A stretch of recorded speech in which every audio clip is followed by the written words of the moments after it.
Hey guys, and welcome to our latest series where we cover our transatlantic adventure with P&O Cruises on the beautiful Arvia.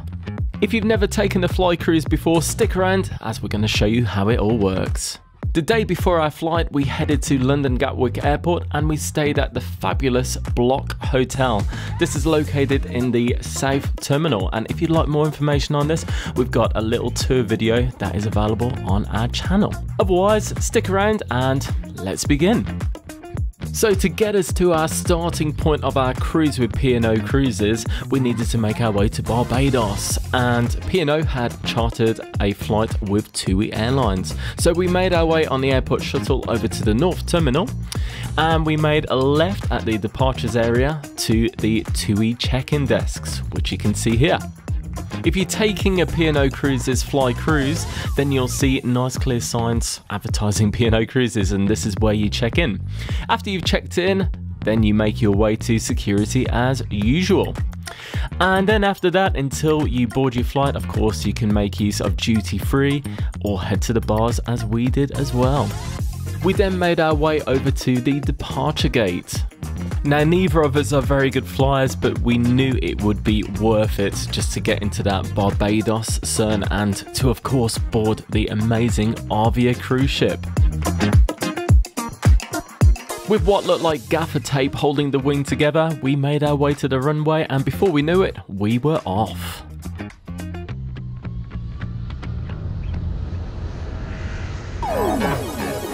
With our seatbelts firmly fastened, we settled in for our 8.5-hour flight. We had standard economy seats, and for us these were perfectly comfortable and with a fair amount of legroom. TUI does have an onboard entertainment system filled with lots of movies, TV shows, and there's even some games on there. I would recommend taking your own wired earphones though, because the ones TUI provide aren't very good and Bluetooth isn't enabled for your wireless earphones. The entertainment is completely free and the movies are pretty up to date as well. Before we knew it, we were treated to complimentary drinks. These included spirits, beers and wine, and also soft drinks. With the gaffer tape holding firmly in place, we settled in for our flight. One thing you might notice if you fly on the Dreamliner is there's no shutters, but they have these magic windows. You just press the button and somehow there's a chemical reaction and the window goes nice and shaded, like so. It's so cool. Roughly 2 hours into the flight, our complimentary meal turned up. And you know what? For a plain meal, this was amazing. Kudos to you, TUI. It is a really lovely meal, especially that dessert. Yum. As the hours flew by, we started to see the clouds disappear as we headed towards the Caribbean. Oh, this was so exciting, guys.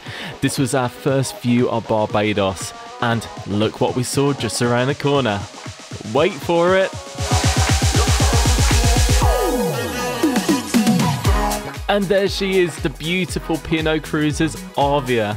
Our first little view of this beautiful ship that we'll be spending the next 16 nights on.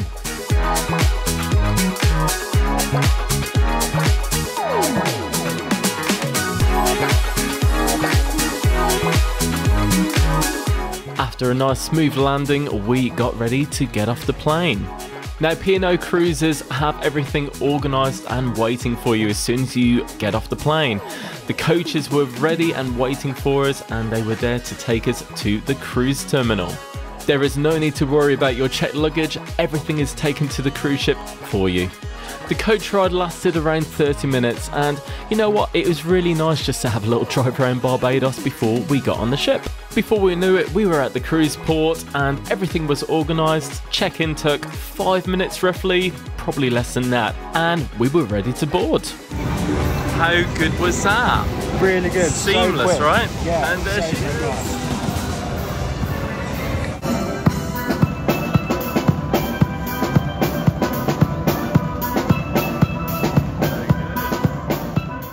As you can imagine, we were super excited to get on the ship and check out everything it had in store. But first of all, we made our way to our cabin. Okay, here we go.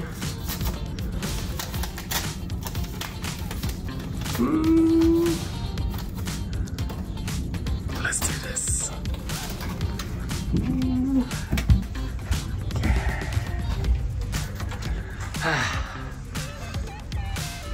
Our first ocean view.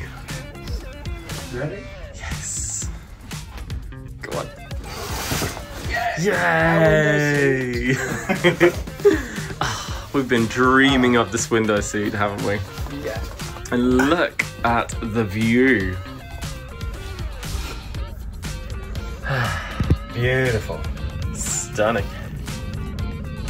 So we've been on the ship for just over an hour, and the first hour of a cruise is probably one of the most hectic because you do your muster drill, you watch your safety video, and then anything that you want to book in that you weren't able to pre-book before you boarded, you kind of really hastily have to book it because everything books up quite quickly. So we've done everything we need to do, so now we're going to go to a bar, chill out and have a drink and start enjoying our cruise. Yeah. After the long flight, we headed to a bar for a cheeky cocktail. So we were just walking through the quays and we ended up getting food. We couldn't resist, could we? No. It's good. First attempt at like the Yorkshire pudding area, and I didn't go for a full Yorkie, but these are really nice. As it was sunset, we headed to the aptly named Sunset Bar for an absolutely stunning Barbados sunset. Check this out.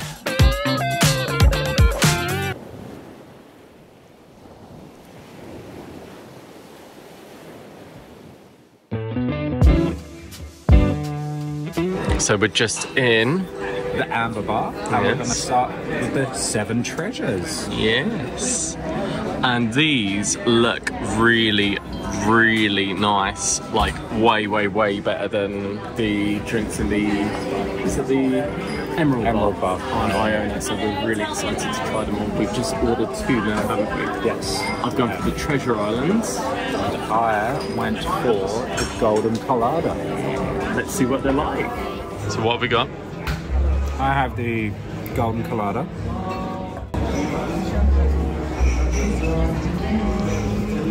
Ooh, that's really nice. Yeah. It's not as coconutty as it looks from the top.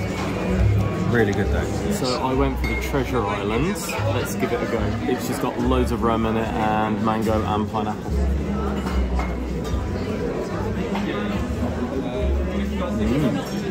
That's really, really nice. Really good.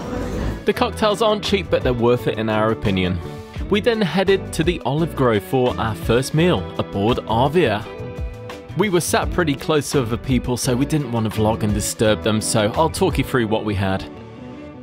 For our starters, we had the croquettes and baby chorizo, as well as the Greek meze board, or in this case, the Greek meze plate. Both were quite nice. For our mains, I had the lasagna, which it was fairly nice. The bread was lovely, but the lasagna was a little bit stodgy, if I'm honest. And then Ben had the mushroom ravioli, which honestly he didn't like. He found it rather milky and bland. Now, before you go, here's a cheeky look at what we've got to come in this series. So if you haven't already, hit subscribe and ring that notification bell so we can let you know when we release our next episode. Here we go.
Thank you so much for watching, guys. Don't forget to hit like and subscribe. It really helps our channel grow.